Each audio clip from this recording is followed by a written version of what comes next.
दोस्तों स्वागत है आपका मेरे YouTube चैनल इंग्लिश बाबू पर। और आज मैं फिर हाजिर हूँ आपके साथ एक नई स्टोरी लेकर। और दोस्तों आज जो स्टोरी मैं आपके लिए लेकर आया हूँ बहुत ही प्यारी, सुंदर, बड़ी ही मनोरंजन से भरपूर ये कहानी है। सुनकर आपको मज़ा आएगा। उसके अलावा आज की इस स्टोरी में आपको कुछ नए इंग्लिश के वर्ड मीनिंग सीखने को मिलेंगे, उनकी करेक्ट प्रोनाउंसिएशन के बारे में पता चलेगा। और हमेशा की तरह जो इसका ग्रामर का पार्ट है उसे बिल्कुल डिटेल में कवर करेंगे, तो एक एक स्ट्रक्चर को आप बहुत आसानी से सीख पाएंगे। तो चलिए दोस्तों आज की इस वीडियो को हम शुरू करते हैं और सबसे पहले कहानी का टाइटल देखते हैं। कहानी का टाइटल है ड्रीम पैलेस। क्या मतलब हुआ दोस्तों? ड्रीम का मतलब होता है सपना, पैलेस मतलब कि महल।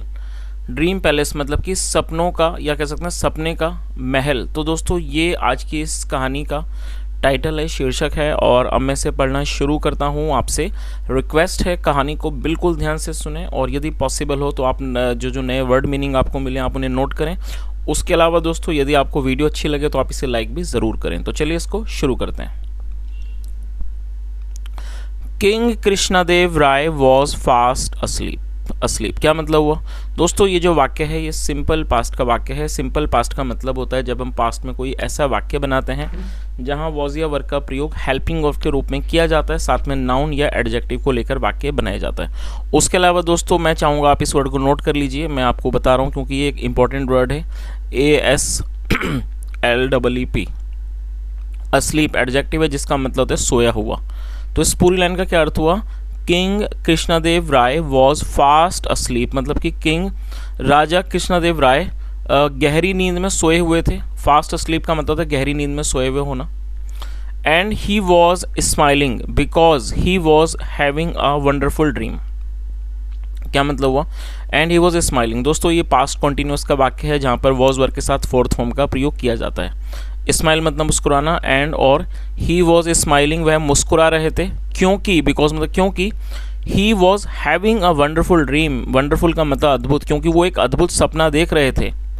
ही सॉ, और दोस्तों ये जो वाक्य है ये पास्ट इंडेफिनिट का अफर्मेटिव वाक्य है जहां वर्ब की सेकंड फॉर्म का प्रयोग किया जाता है। आप इसके स्ट्रक्चर को नोट कर लीजिए। जब आप पास्ट इंडेफिनिट में कोई भी वाक्य बनाएंगे अफर्मेटिव का, वहां सब्जेक्ट के बाद वर्ब की सेकंड फॉर्म का प्रयोग किया जाता है। सी मतलब देखना, second form saw. He saw उन्होंने देखा।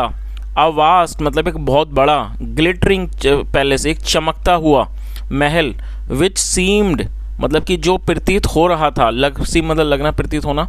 टू फ्लोट मतलब कि बहता हुआ, इन द एयर जो हवा में बहता हुआ प्रतीत हो रहा था। चलिए आगे देखिए।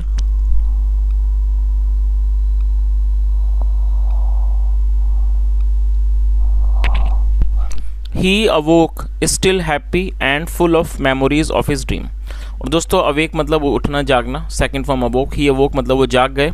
स्टिल हैप्पी, स्टिल मतलब अभी भी या फिर भी, स्टिल हैप्पी और वो अभी भी वो प्रसन्न थे, खुश थे। एंड फुल ऑफ मेमोरीज, और पूरी तरह से वो जो मेमोरीज थी, वो जो स्मरण थी, यादें थी, उनसे वो पूरी तरह से भरे हुए थे। ऑफ हिज ड्रीम अपने सपनों की यादों से। He called his ministers, called मतलब बुलाना, मिनिस्टर मतलब मंत्री। ही कॉल्ड हिज मिनिस्टर्स, उन्होंने अपने मंत्रियों को बुलाया। आर्किटेक्ट जो होते हैं मतलब कि जो वास्तुकार थे उनको बुलाया। एंड इंजीनियर्स, और इंजीनियर्स को बुलाया। And describe the palace he had scene, और उन्होंने डिस्क्राइब मतलब बताना, उन्होंने वर्णन दिया। डिस्क्राइब मतलब किसी चीज़ का ब्यौरा देना, बताना, उन्होंने बताया। The palace of he had seen, जो उस महल के बारे में, ही हैड सीन जो उन्होंने देखा था। दोस्तों यहाँ पर हेड के साथ थर्ड फॉर्म का यूज़ किया गया। सी मतलब देखना, थर्ड फॉर्म सीन। और आप इस स्ट्रक्चर को नोट कर लें, जब आप पास्ट परफेक्ट में कोई वाक्य बनाते हैं तो वहाँ हेड के साथ थर्ड फॉर्म का यूज़ किया जाता है। तो क्या अर्थ हुआ? एंड डिस्क्राइब्ड, और उन्होंने डिस्क्राइब किया मतलब कि बताया, वर्णन किया। The palace he had scene, महल जो उन्होंने देखा था। He wanted a new palace, और दोस्तों वांट मतलब चाहना या इच्छा रखना, सेकंड फॉर्म वांटेड, और ये पास्ट का अफर्मेटिव वाक्य है। He wanted a new palace exactly like the one he had scene. तो क्या अर्थ हुआ? He wanted a new palace मतलब वो एक नया महल चाहते थे, एग्जैक्टली लाइक द वन, ठीक वैसा ही, हू बहू वैसा ही, ठीक वैसा ही, like the one he had seen जो उन्होंने देखा था। They were ordered to make the drawings. दोस्तों देखिए यहाँ पर वर्ब के बाद थर्ड फॉर्म का यूज़ किया गया, तो इसके स्ट्रक्चर को मैं बता देता हूँ। ये पास्ट इंडेफिनिट का पैसिव वॉइस का वाक्य है, और आप इस चीज़ को नोट करें। जब आप पास्ट इंडेफिनिट में पैसिव वॉइस में वाक्य बनाएंगे तो वहाँ वॉज वर्ब के साथ वर्ब की थर्ड फॉर्म का प्रयोग किया जाता है। THEY दे मतलब वे या वे लोग, जब सब्जेक्ट में एक से ज़्यादा लोग शामिल होंगे तो दे का यूज़ किया जाता है। दे वर ऑर्डर्ड, ऑर्डर का, और दोस्तों यहाँ दे क्यों लगाया गया, क्योंकि यहाँ पर कई लोगों के बारे में बात हो रही है।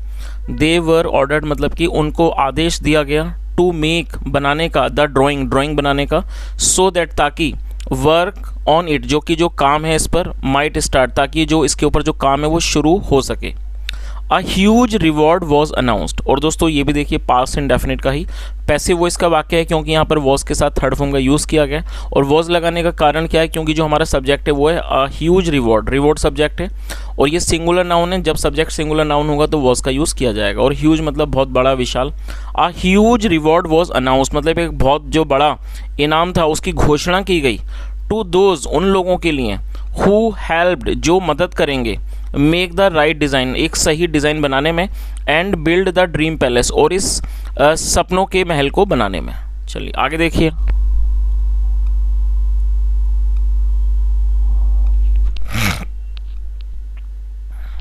The architects and the engineers, जो आर्किटेक्ट्स थे मतलब वास्तुकार, जो इंजीनियर्स थे, द क्राफ्टमैन, क्राफ्टमैन मतलब कारीगर, क्राफ्टमैन्स, एंड द आर्टिसंस और जो कलाकार थे, वर ऑल डिलाइटेड वो बहुत ज़्यादा खुश थे।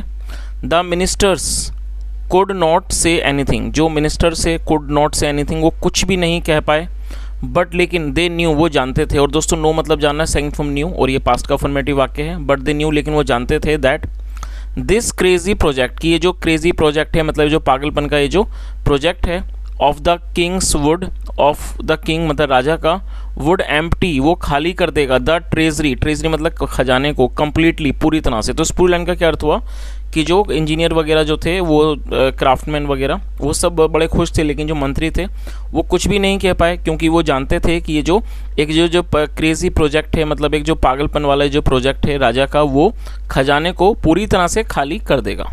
चलिए आगे देखिए।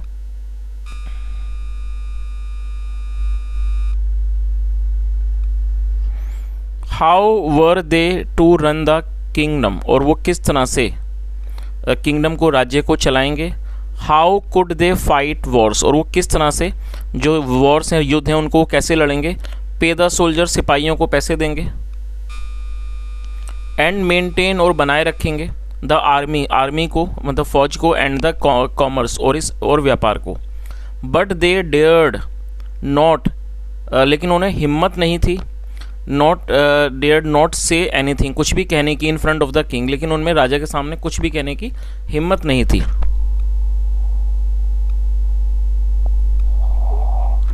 दे consulted with one another, consult का मतलब विचार विमर्श करना किसी बारे में, second form consulted. They consulted with one another मतलब उन्होंने एक दूसरे से विचार विमर्श किया। एंड फाइनली और आखिर में डिसाइडेड उन्होंने फैसला किया, दैट की परहैप्स शायद तेनालीरामन कुड फाइंड सम वे कि जो शायद जो तेनालीरामन है वो कोई रास्ता ढूंढ पाएँ, टू स्टॉप दिस वेस्टेज, इस वेस्टेज को मतलब इस बर्बादी को रोकने का। देयरफॉर इसलिए they went to his house, और दोस्तों ये जो वाक्य है ये भी पास्ट का अफर्मेटिव वाक्य है, गो मतलब जाना है, सेकंड फॉर्म वेंट। देयरफॉर इसलिए दे वेंट मतलब कि दे मतलब वे या वे लोग, they went to his house वो उनके मतलब वे लोग या कह सकते हैं वे उनके घर गए। एंड टोल्ड हिम और उन्हें बताया, अबाउट द प्रोजेक्ट इस प्रोजेक्ट के बारे में उन्हें बताया। ही हर्ड देम, और दोस्तों हियर मतलब सुनना होता है, second form heard. He heard them उन्होंने उनकी बात सुनी। एंड अग्रीड और वो सहमत हो गए, that something would have to be done कि कुछ ना कुछ किया मतलब something would have to be done कुछ ना कुछ किया जाना होगा या कुछ ना कुछ किया जाना पड़ेगा। चलिए आगे देखिए। Give me a few days to think of a plan, तो उन्होंने क्या कहा, माई फ्रेंड्स उन्होंने क्या कहा, मेरे दोस्तों, give me a few days to think मतलब ऑफ ए प्लान मतलब मुझे किसी योजना के बारे में सोचने के लिए कुछ दिन दो। देन फिर वी विल टॉक अगेन, फिर हम दोबारा बात करेंगे। ही अश्योर्ड देम, अश्योर्ड मतलब सांत्वना देना, दिलासा देना, उन्होंने उन्हें दिलासा दिया, सांत्वना दी। चलिए आगे देखिए।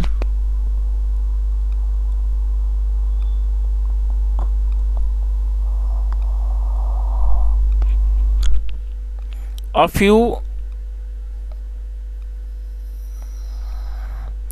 few days later मतलब कि कुछ दिनों के बाद an old man rushed into the court, दोस्तों रश का मतलब होता है तेजी से कहीं जाना पहुंचना।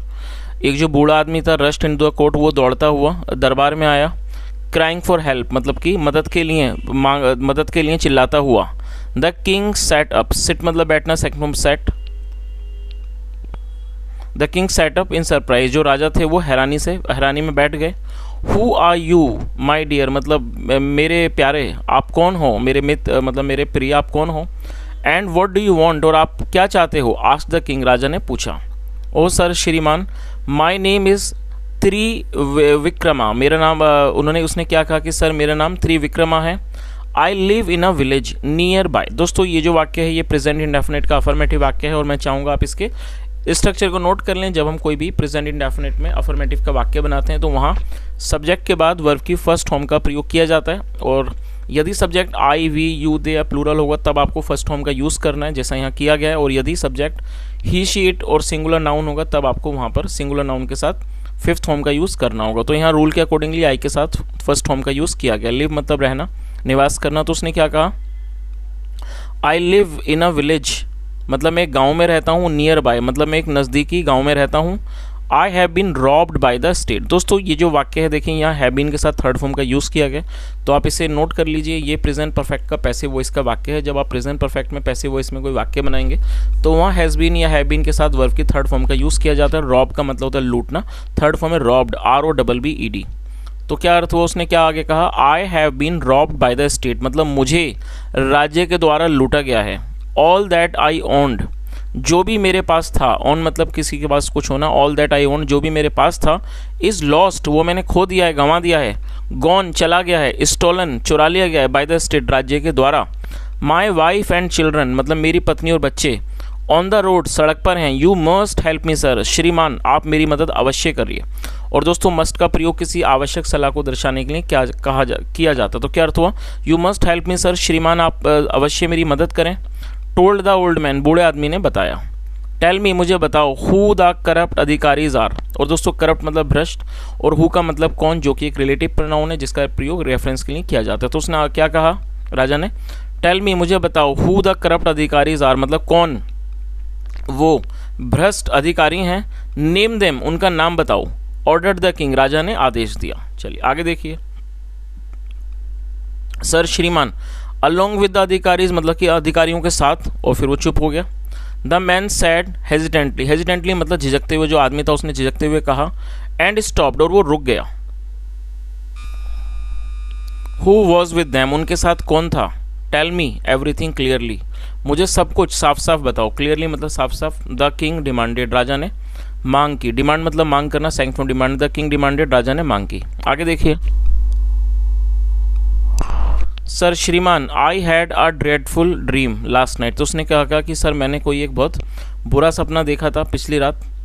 आई ड्रैम्ड और ड्रीम मतलब सपना देखना, सेकंड फॉर्म ड्रैम्ड जिसका यहाँ वर्ब के रूप में प्रयोग किया गया। आई ड्रैम्ड मतलब मैंने सपना देखा दैट की ऑल माई प्रॉपर्टी जो भी मेरी प्रॉपर्टी है, संपत्ति है, वॉज ग्रैब्ड उसको झपट लिया गया, हड़प लिया गया, बाय अधिकारीज अधिकारियों के द्वारा, एंड और they were led by you और उनका नेतृत्व, led they were led by you और उनका आपके द्वारा नेतृत्व किया गया। All my money was kept in a trunk जो मेरे सारे पैसे थे वॉज कैप्ट वो रखे हुए थे इन अ ट्रंक एक संदूक में। You made the guards pick it up आपने उसे गार्ड से मतलब सुरक्षा कर्मियों से उठवाया, एंड टेक इट अवे और उसको ले गए। यू हैड ए ड्रीम आपने सपना देखा। All this was only A stupid dream मतलब ये जो सब कुछ था वो क्या था, एक मूर्खतापूर्ण वाला सपना था। हाउ डिड यू थिंक आपने कैसे सोचा, दिस वॉज रियल कि ये सच है, कि हाउ दिस वॉज रियल कि वो सच था। सेट द किंग राजा ने कहा। हु वॉज थॉरोली एंग्री जो पूरी तरह से एंग्री थे मतलब पूरी तरह से क्रोधित थे। चलिए आगे देखिए,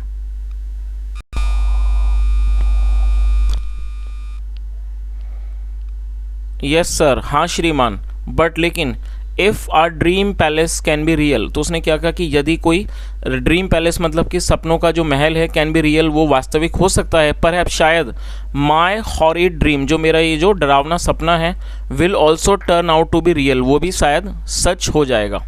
turn out to be real वो भी वास्तविक निकलेगा मतलब वो भी सच्चा निकलेगा।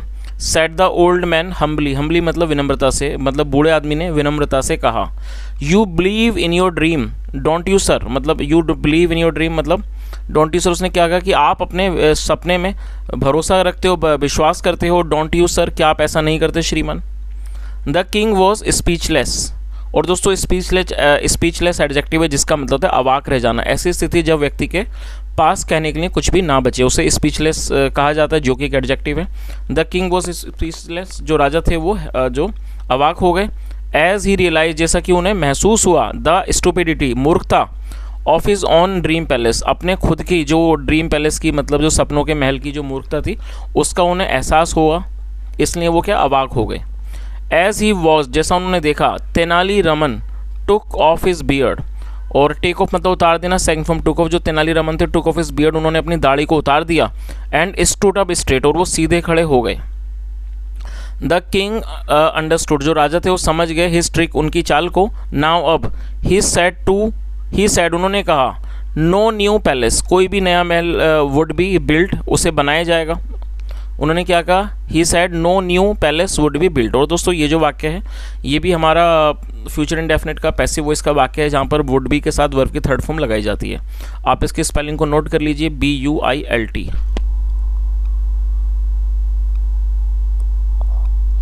तो उन्होंने क्या कहा, he said no new palace would be built, मतलब किसी भी नए महल को नहीं बनाया जाएगा। एंड द मिनिस्टर्स, और जो मिनिस्टर से मंत्री थे, स्माइल्ड, वो मुस्कुराए, विद रिलीफ मतलब वो मतलब कि राहत के साथ, राहत से वो मुस्कुराए। द ट्रेजरी वॉज सेव्ड, और जो खजाना था, ट्रेजरी वॉज सेव्ड, जो खजाना था उसे बचा लिया गया। चलिए, तो दोस्तों ये आज की एक छोटी सी अच्छी सी कहानी थी। मैं उम्मीद करता हूँ कहानी आपको अच्छी लगी होगी और शायद आपने ये चीज़ महसूस की होगी। आज मैंने थोड़ा इसे जल्दी ट्रांसलेट करने की कोशिश की है, क्योंकि आप में से कई लोग बोलते हैं सर आप जो ज़्यादा इजी होती है उसको थोड़ा सा जल्दी ट्रांसलेट किया कीजिए, तो मैंने अपनी तरफ से कोशिश की है। जो ज़्यादा ज़रूरी था वहाँ मैंने उसमें थोड़ा सा उसको अच्छे से एक्सप्लेन किया, वरना जो बाकी पार्ट है थोड़ा जल्दी से ट्रांसलेट करने की कोशिश की है। यदि आपको कहानी अच्छी लगी हो, पढ़ाने का प्रयास अच्छा लगा हो, तो आपसे रिक्वेस्ट है वीडियो को लाइक करें, शेयर करें, चैनल को सब्सक्राइब करें, और कोई सुझाव हो तो कॉमेंट में बताएं। सुनने के लिए thank you so much, have a nice day and bye.